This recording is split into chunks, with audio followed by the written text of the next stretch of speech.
à toutes et à tous, mesdames, messieurs. Bienvenue dans votre magazine Questions électorales. C'est votre magazine qui vous parle comme ça des élections. Aujourd'hui, la CENI n'est jure que sur les élections. On est déjà à l'étape de l'enrôlement et d'identification des électeurs.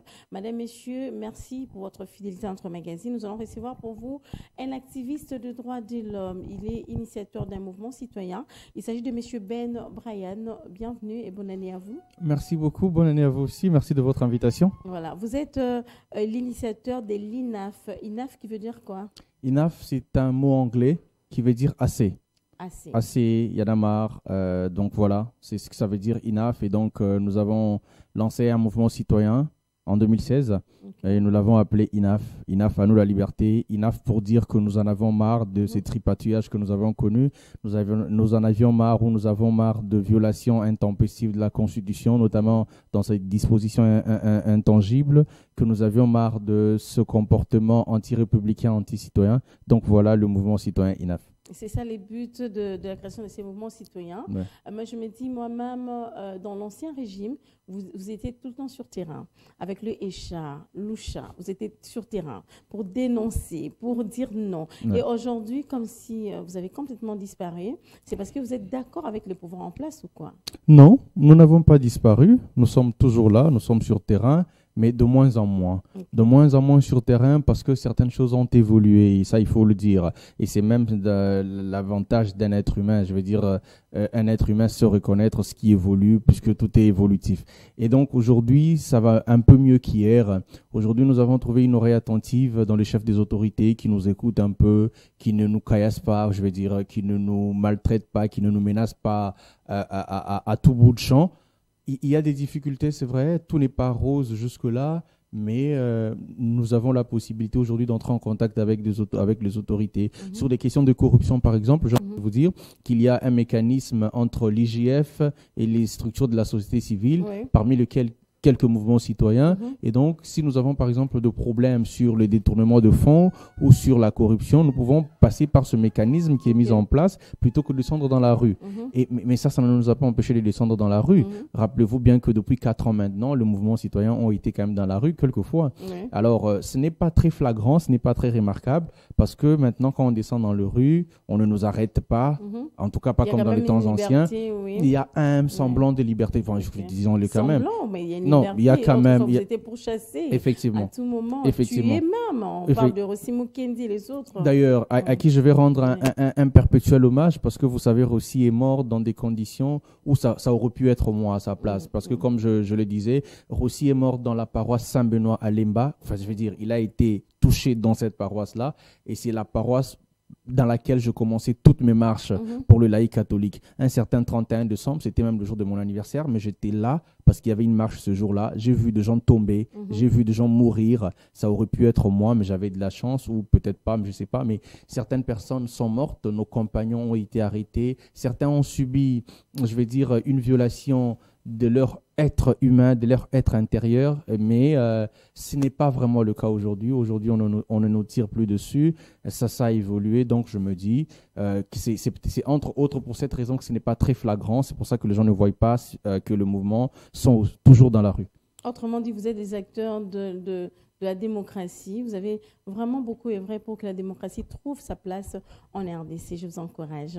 Merci beaucoup, c'est très gentil de votre part, mais je veux profiter, moi, de rendre chandelle à tous mes amis, nos collègues, j'ai envie de dire tous les activistes qui ont sacrifié beaucoup de choses. Les gens ne comprennent pas ce que ça veut dire quand vous êtes constamment sous la menace. Quand l'ANER vous a à ce trousse, lorsque vous êtes pourchassé, même la famille vous abandonne, même la famille vous dit mais pourquoi tu fais ça? Est-ce que tu es obligé de mettre ta vie en danger? Tu mets tout le monde en danger. Si tu n'es pas le premier, tu ne vas pas, je ne sais pas moi, il y a beaucoup de choses. Pays, Et effectivement. Et lorsque vous avez des discours comme ça, lorsque vous entendez des choses comme ça et que vous êtes arrêté, et que la famille vous dit, ouais, écoute, là, Kangio, c'est ton problème, on t'a dit, tu n'as pas entendu, là, ça devient très compliqué. Et j'ai beaucoup de compagnons, j'ai envie de dire, j'ai beaucoup d'amis qui ont fait preuve d'un courage exceptionnel, un courage extraordinaire. Mais ce n'est pas pour dire que nous sommes plus humains que les autres, que nous sommes plus congolais que les autres, mais ça veut simplement dire que nous avons fait le choix de sacrifier un tas de choses pour ce pays que nous aimons tant. Vraiment. Alors, Ben Brian, on va parler de cette opération d'enrôlement et d'identification des électeurs qui a déjà débuté depuis le 24 décembre dernier. Mais avant cela, on va suivre ces reportages que nous propose la régie. Pour la troisième fois consécutive, sous la pluie battante, coiffée de son inséparable casquette CENI, Madame le rapporteur de la CENI, Patricia Ntia, n'hésite pas lassée à poursuivre avec sa ronde de la visite des centres d'inscription commencée depuis les débuts de la semaine en cours. Après avoir visité plusieurs quartiers, c'est le tour du quartier Kingabois, dans la commune délimitée, qui a fait l'objet d'une étape ultime pour le rapporteur de la CENI. Aujourd'hui, nous avons fait les quartiers chauds de Limité. Nous avons parcouru tous les coins et les recoins de Kingabois pour trouver les centres d'inscription. Parfois, il fallait s'arrêter et marcher, laisser les véhicules parce que le véhicule ne pouvait pas passer. Parfois aussi, les routes étaient rétrécies. Plus vous avancez, plus les routes deviennent trop étroites. Alors, il était question qu'on puisse faire la marche parce que nous devons superviser tous les centres d'inscription de Limité. Il fallait y arriver à n'importe quelle condition ou à n'importe quel prix nous y étions. Par ailleurs, la population de ce coin n'a pas laissé passer cette occasion pour exprimer directement leur desiderata à l'autorité de la CENI. Tozana centre est situé dans le quartier Mbamou, dans l'école EP Kingabois 1. Déroulement, il y a enrôlement, donc ils ont les cas très bien. Machine est en train belé. Ils ont renforcer à table appareil mususu pour faciliter déroulement malam il y a enrôlement. Qualité, il y a photo, malgré les noirs blancs, mais ils ont quand même bien. Notons que le quartier Kingabois est le 9e quartier qui a fait l'objet de la visite de Madame Patricia Ntia après résidentiel, industriel, Montbélé et autres. La toute dernière ronde est prévue ce vendredi 6 janvier 2023. F17, on avait... J'ai lu de... Et voilà, Ben Brian, c'était la ronde qu'a effectuée le rapporteur adjoint de la CENI, Madame Patricia Sia, à Kingabois, c'est ça. Vous êtes aussi citoyen congolais. Est-ce que vous êtes déjà fait enrôler? Oui, effectivement. Vous avez obtenu votre carte d'électeur. J'ai eu ma carte d'électeur. Enfin. Ah oui, c'est lieu de le dire enfin. Ouais. Et effectivement, moi, je fais partie de ces gens qui ont mobilisé, qui ont appelé les citoyens congolais à se faire enrôler massivement. Okay. Et je devrais prêcher par l'exemple. Donc, je suis descendu dans un centre d'enrôlement à Lemba, dans mon coin, dans ma commune, à Lemba, où je invitais certains compatriotes à m'accompagner. Et nous avons sacrifié toute la journée du mercredi 4 janvier à l'enrôlement. Je me suis fait enrôler moi-même. Toute une journée, là. Toute une journée. Et j'ai envie de dire même au-delà d'une journée, parce qu'il y a un groupe de gens qui étaient obligés de revenir. Il faut s'enregistrer. Pour revenir les lendemains. Effectivement. Ça prend du temps, mais ça vaut la peine, j'ai envie de dire. Ça vaut la peine. Moi, je me suis fait enrôler, grâce à Dieu, ça s'est plutôt bien passé, en dépit de certaines difficultés qui sont inhérentes. Et le compatriote qui m'ont accompagné aussi de Lemba, ils se sont fait enrôler à leur tour. Ça s'est plutôt bien passé et nous espérons que ça soit le cas pour tout le monde. Ça ne sera pas sans difficulté, mais il faut admettre que le travail se déroule tant bien que mal. Et alors, il faut accepter de se faire enrôler malgré les conditions. Malgré les conditions. Là, vous voyez directement la photo en noir et blanc. Le président Denis Kadima essaie d'expliquer, mais la population est toujours réticente pour dire que non assez, comme inactif. Oui. Au fait, non, surtout parce qu'il y a eu un effet surprise dans les têtes de Congolais. Nous sommes habitués depuis 2006, lorsque nous avons découvert avec bonheur les élections et l'enrôlement des électeurs, nous sommes habitués à des cartes en couleur, des photos aussi en couleur. Et même là encore, malgré que le photo était en couleur, les photos n'étaient toujours pas le meilleur du monde. Il y avait toujours ce problème. Mais l'effet surprise ici s'est accentué du fait qu'on était habitué à des photos en couleur. Et là, nous sommes face à des photos en noir et blanc. Et vu que la CENI n'avait pas averti au préalable, il y a cet effet surprise qui a un peu crispé certaines personnes. Mais moi, comme je le dis toujours, la photo, je me suis fait enrôler. Et sur ma photo, Ça me ressemble vraiment. Hein. Ah Sur bon? ma carte, ça me ressemble. Bien qu'en noir et blanc, Bien mais qu'en noir on et blanc, voit, ça me c'est ressemble. Ben. On sait voir que c'est moi. Il n'y a pas de défaut majeur. On ne m'a pas ajouté une oreille que je n'ai pas. On ne m'a pas ajouté un œil que je n'ai pas. Donc, tout est moi. Ça me ressemble. C'est moi. C'est pas parfait. C'est pas un shooting. C'est pas la meilleure photo. Mais ça me va. Moi, Mais à qui la faute? Au personnel de la CENI qui n'était pas bien préparé ou quoi? Parce que les gens disent que ces gens, apparemment, ce sont des personnes qui ne maîtrisent même pas ces machines. J'ai envie de dire ça aussi. Oui. Parce que d'abord, de un, moi, je n'ai pas vu à quel moment on a formé les opérateurs de la CENI. Ces gens qui nous font enrôler, je ne me rappelle pas, à moins que mes souvenirs me trahissent, je ne me rappelle pas avoir vu une séance ou des séances de formation pour ce genre. Alors, ça peut être ça le problème, mais l'autre problème peut être aussi dû au fait que ce sont de photos en miniature. Voyez-vous, même avec le téléphone, lorsque vous prenez une photo et que vous devrez réduire à un trop petit portrait, logiquement, ça peut déphaser un peu certaines choses. L'image peut être un peu dégradée. Mais là n'est pas le problème, comme je le dis.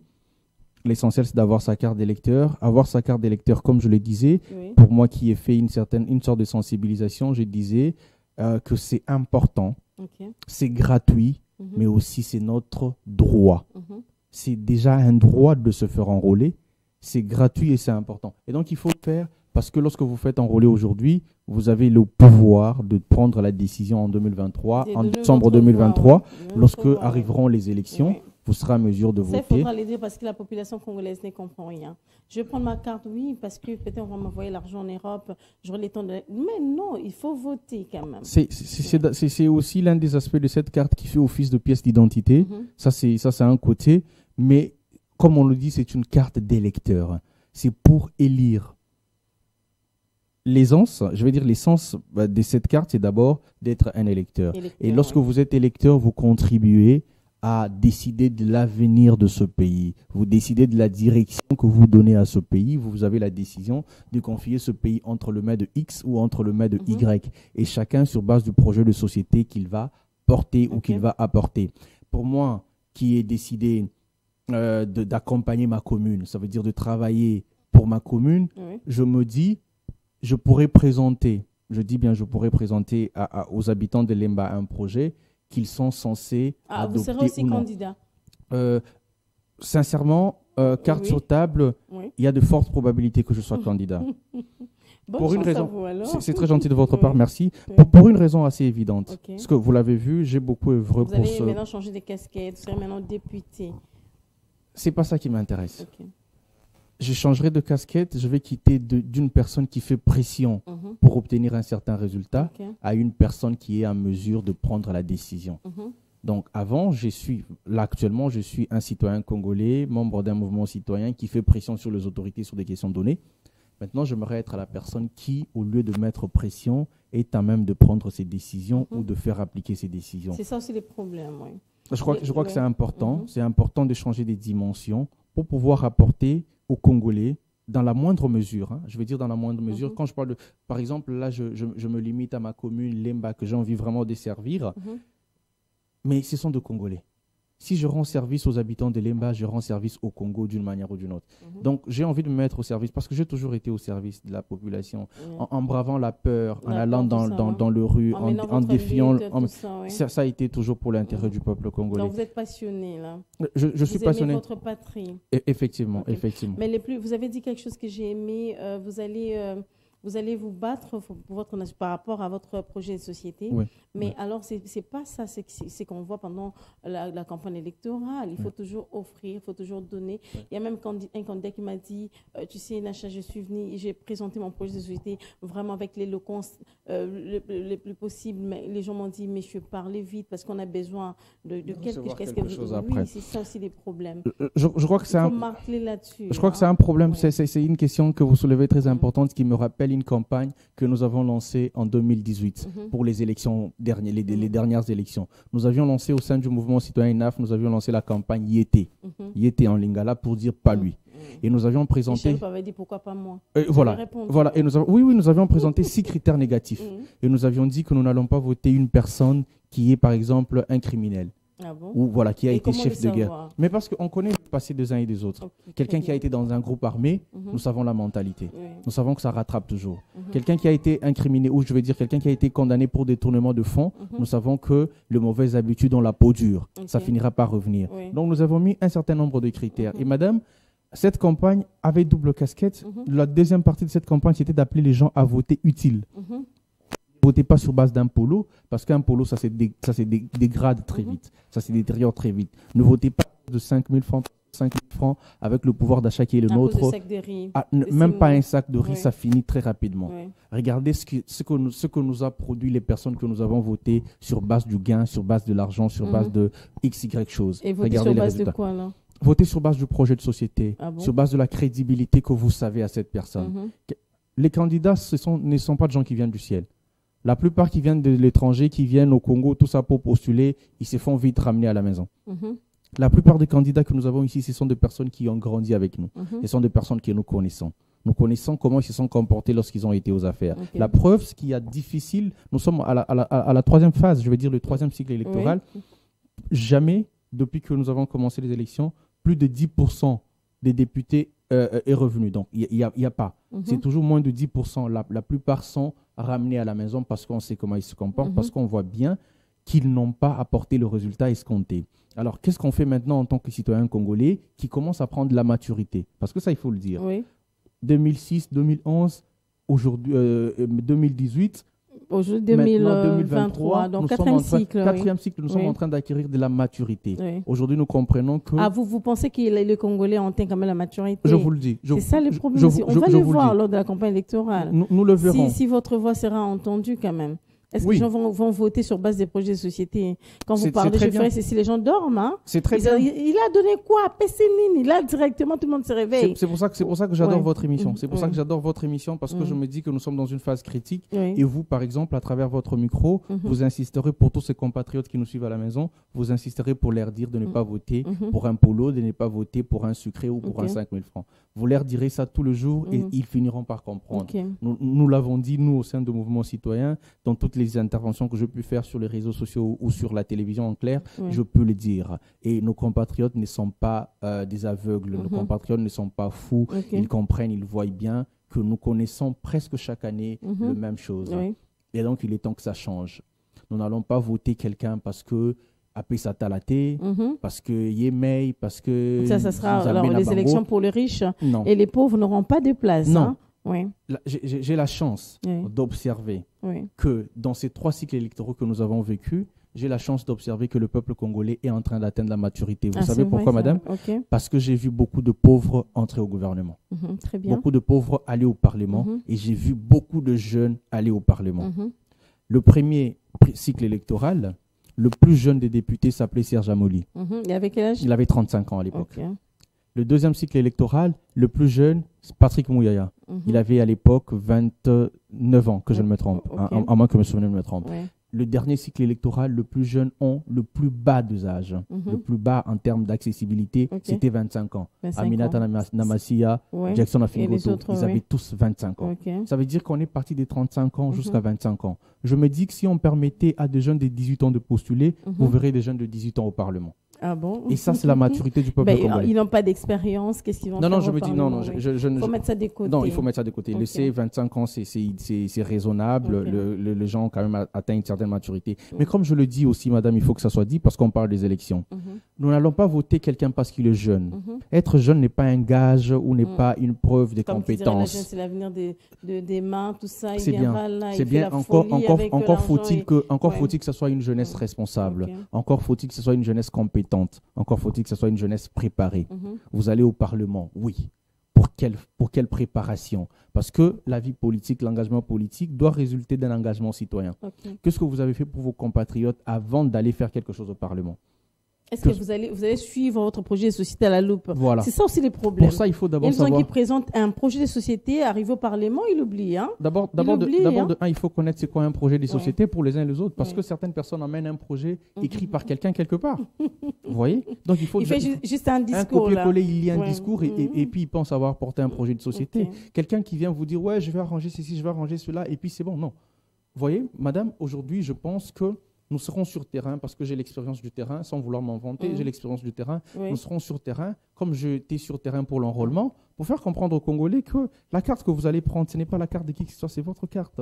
Et c'est cette carte qui vous permettra de prendre la décision. Donc, c'est ce que nous allons faire. Nous allons continuer à prêcher qu'il est important de voter sur base d'un projet clair. Un projet clair. Un projet clair. Bien défendu. Basé sur la crédibilité de la personne qui porte le projet. Parce que rassurez-vous, vous pouvez avoir le meilleur projet du monde. Si c'est la mauvaise personne qui porte ce projet est voué à l'échec. Et donc, il faut que ce soit la personne qu'il faut, l'homme qu'il faut à la place qu'il faut. Ça veut dire que l'homme qui doit porter le projet doit être à même de défendre ce projet. Simplement ça. Et je fais confiance à mes compatriotes quant à savoir qu'ils seront en mesure de choisir la personne qu'il faut à la place qu'il faut pour porter X, Y projet. Notamment vous, Brian Ben. Je me le souhaite. Je me le souhaite, en tout cas, je me le souhaite. Mes compatriotes des Limba ont la chance de me connaître. Je me le souhaite, je me dis. Grandi à Limba. Je ne suis pas né à Limba, mais j'ai passé le clair de mon temps à Limba. Donc, je suis encore un enfant Congolais, de Limba. De père et de mère, de grand-père, arrière-grand-père, vous êtes Congolais là. Je suis Congolais à 190%. Donc, je suis tout ce qu'il peut y avoir de Congolais. Je n'ai aucun autre sang dans ma lignée, aucun autre sang. Je suis tout ce qu'il y a de Congolais. Ouais, parlons de la crédibilité des élections.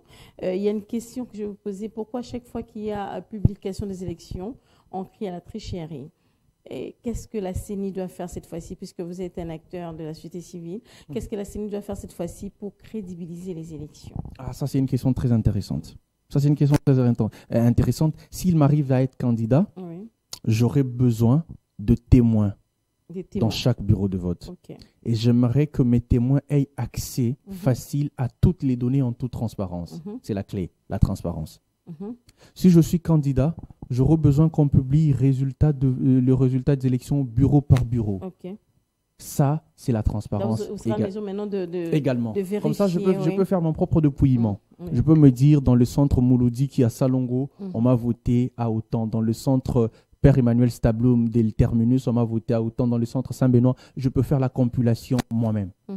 La transparence, c'est la première des choses. Il faut faciliter l'accès de témoins, l'accès des observateurs, la publication de résultats éventés. Il faut vraiment éventer les résultats, le publier bureau par bureau. Comme ça, chacun sait avec exactitude combien de voix il a fait où. Et comme ça, il faut rendre public. Il faut rendre public le rapport, le compte rendu qui signe le président de centre. Il faut le rendre public dès le soir même, comme le dit la loi électorale. Donc, la CENI n'a qu'à miser sur une seule chose, c'est la transparence. Et lorsqu'on est transparent dans ce que l'on fait, tout le monde peut se rendre compte, tout le monde peut même publier les résultats avant que les résultats ne soient sortis. Il peut crier victoire avant la publication. Oui, avant la publication, mais on sait que ce n'est pas officiel. Donc, quelqu'un qui est sûr de lui, qui a fait la ronde de centre de vote et qui a toutes les données, il peut dire, au vu de données, nous avons tel résultat. Par exemple, moi, je peux vous dire, en 2011, pendant qu'avec le mouvement INAF et tous les autres mouvements, nous savions pertinemment bien. Oui, parce que nous avions effectivement, vous avez quand même l'expérience. Nous avions des partenariats, mais effectivement. Est-ce que vous avez l'accès facile dans les Non, ça n'a jamais été facile. On a travaillé avec la CADISEC. Oui, on a travaillé avec CADISEC, c'est ça, CALCC, tout ça. Non, ce n'était pas facile. Ah bon? Ce n'était pas facile parce que déjà, certains témoins, ils étaient en face en train de boire de la bière en attendant la fin. Ceux qui sont à l'intérieur, à un moment, on leur dit « Ouais, mais vous mettez d'encombrement, sortez un peu. » Sortez, il y a trop de monde, tout ça. Quelquefois, mais quelquefois, c'est compliqué. Il y a des témoins, il y a des observateurs, il y a des journalistes. C'est les trois catégories des personnes qui ne peuvent pas manquer pour une transparence électorale. Donc, c'est la clé, au fait. Ils n'ont rien fait. On m'a dit qu'il y avait un problème de papier, de photocopieuse, tout ça, il fallait photocopier. Ce sont les difficultés. Mais je veux vous dire que si on connaît ces genres de difficultés à Kinshasa, c'est vous dire qu'en province et dans le coin reculé, c'est grave. C'est très grave. Donc il faut être très attentionné sur ce genre de choses. Monsieur Denis Kadima a tout à gagner, à organiser des très bonnes élections. Déjà avec l'enrôlement ici, avec les photos qui sont en noir et blanc, ce n'est pas déjà bien pour son image parce qu'ils ont très mal communiqué sur la question. J'aurais voulu une communication en amont ou une communication anticipative. Ils ne l'ont pas fait. C'est bien pour lui qu'il se rattrape. C'est bien pour lui qu'il se rattrape, qu'il organise très bien les choses et qu'il mette un point d'honneur sur la transparence. C'est très important. Pensez-vous qu'on ira aux élections sans l'Est? Parce que la CENI a déjà sélectionné au moins 10 aires opérationnelles et on n'a pas vu l'Est. Ça, c'est une question qui me tient à cœur. L'Est arrivera, bien évidemment. Je vois que c'est dans J'ai vu Goma, j'ai vu le Kivu, en tout cas le 2 Kivu, l'Ituri, j'ai vu je retiens plus la quantième R, mais j'ai vu que c'est répertorié. J'ai aussi vu par exemple que Denis Mukwege, Martin Fayoulou et Matata Mpogno ont fait un communiqué conjoint où ils ont dit que les machines allouées à la province du Nord Kivu par exemple sont insuffisantes ou sont moins nombreuses ou moins suffisantes. J'en appelle encore ici à la clairvoyance du président de la CENI et de toute l'équipe, parce que ces questions sont très importantes. Il faut déjà mettre en place une logistique assez importante. Vraiment sensible, oui. Oui, parce qu'il faut déplacer les machines qui sont dans la première ère, ça veut dire Kinshasa, Bandundu, Équateur. Il faut déplacer ces machines vers les autres groupes qui n'ont pas encore commencé. Et avec l'avion, on sait que c'est facile de transporter les machines de Kinshasa, par exemple, à Goma. On sait que c'est très facile. Mais les déploiements, par contre, posera problème. Parce que nous n'avons pas de route, parce que nous n'avons pas suffisamment d'asphalte et ainsi de suite. Il faudrait donc mettre en place une logistique assez méticuleuse pour faire le déploiement dans un très bref délai parce que nous avons besoin du temps et nous courons derrière le temps. 2023. Donc l'électricité ne posera pas problème. L'électricité ne posera pas problème. L'électricité ne posera pas problème au vu de ce que je vu. En termes d'enrôlement, je vous ai dit que je me suis fait enrôler. Dans le centre d'enrôlement où moi j'ai été, à Mouloudi, à Salongo, il n'y avait pas d'électricité dans la pièce. Par contre, j'ai observé que les machines avaient une autonomie en énergie qui venait d'un kit des panneaux solaires. Et donc, il y a des panneaux solaires qui alimentent les kits qui servent à l'enrôlement. Et donc, l'énergie, à ce jour, ça ne pose pas problème. Les années antérieures, la CENI avait des groupes électrogènes. Cette année, il n'y en a pas parce qu'on n'en a pas besoin. C'est un gain.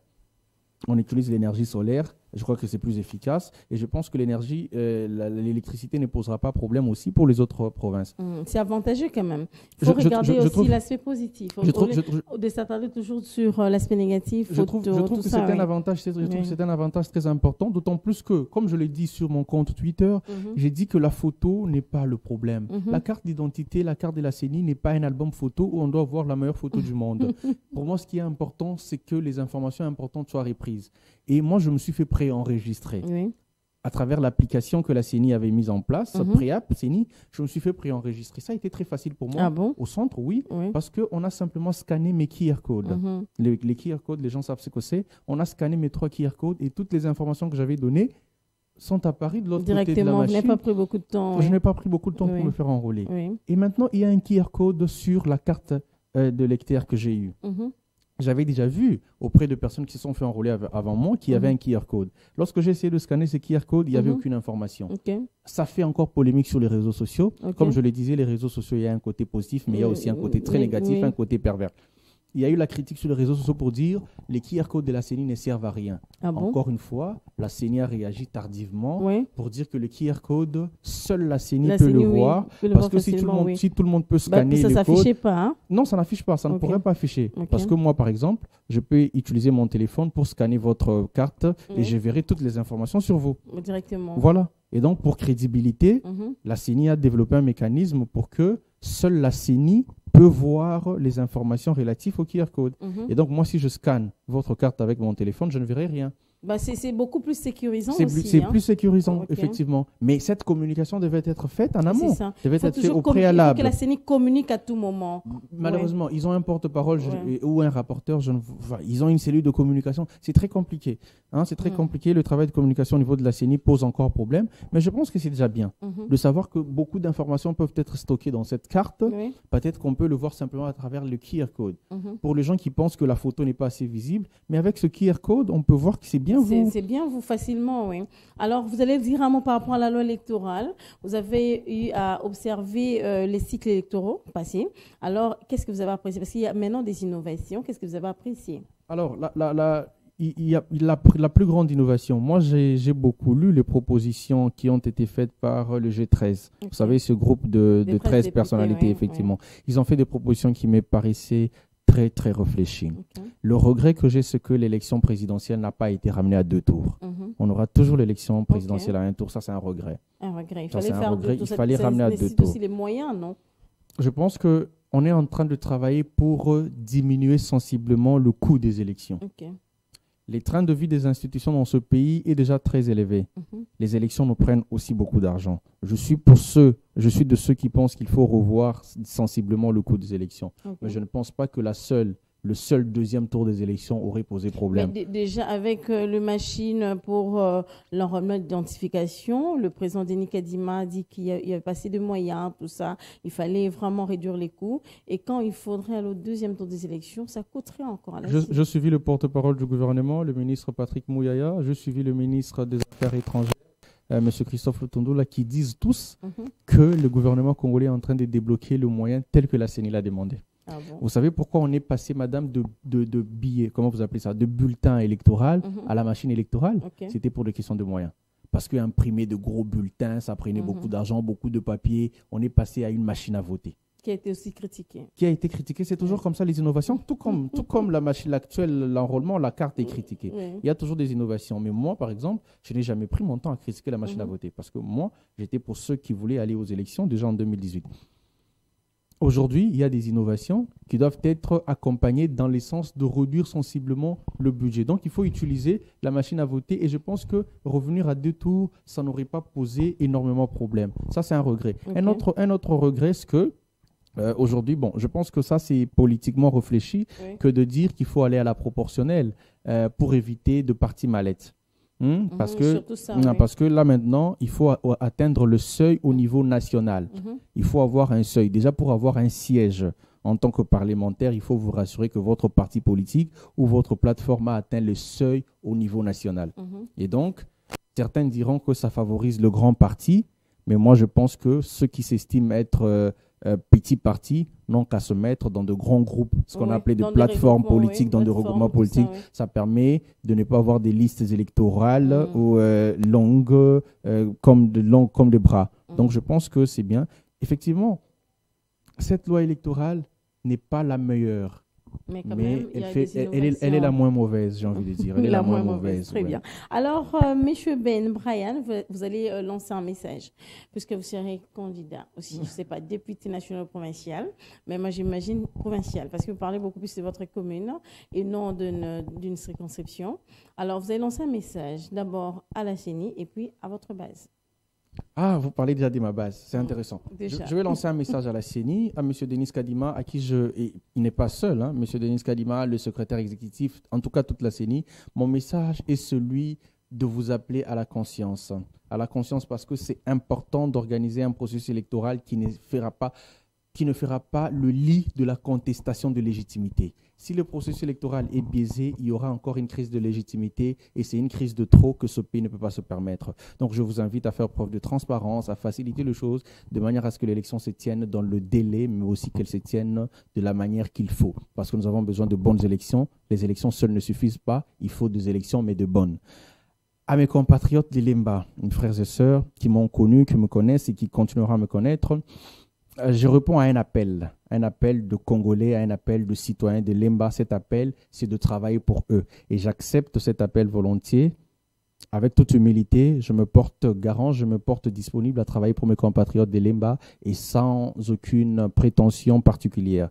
Nous aurons le temps d'annoncer la candidature de manière officielle si on en arrive jusque-là. Mais en tout cas, j'invite d'abord le compatriote de Lemba à se faire enrôler massivement. Et ce n'est que de cette manière que nous aurons à prendre notre décision pour les prochaines années sur ce pays. En parlant de compatriotes de Lemba, je parle aussi indirectement à ceux de Kinshasa, je parle aussi indirectement à ceux de la République démocratique du Congo et ainsi que ceux de la diaspora, parce que cette fois-ci, l'enrôlement s'étendra jusque dans certains pays à l'étranger. La Belgique, le Canada, les États-Unis, il faut se faire enrôler et vous aurez donc à prendre la décision sur la marche de ce pays que vous aimez tant et que nous chérissons tous. Merci beaucoup, Monsieur Ben Brian, d'avoir répondu à toutes nos questions. Merci surtout de nous avoir éclairés. C'est moi qui vous remercie. Voilà. Madame, Messieurs, je recevais pour vous Ben Brian. Il est l'initiateur, permettez-moi de le dire visionnaire, de l'INAF. C'est un mouvement citoyen évoluant en RDC seulement, en RDC à Kinshasa.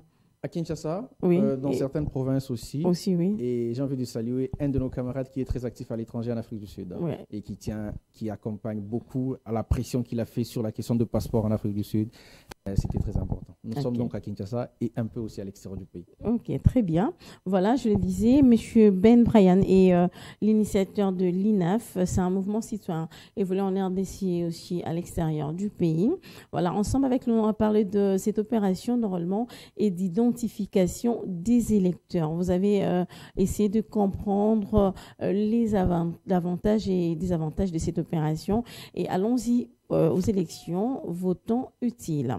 Voilà, je dis merci à l'équipe qui m'a accompagné ce soir. Je dis merci à Papa Freddy le doyen. Merci à Esther Mayaya, la Zigma que je t'ai vu. Merci à toi, Jonathan Mabika. Voilà, on va se retrouver prochainement pour un autre numéro. À très bientôt. Bye bye.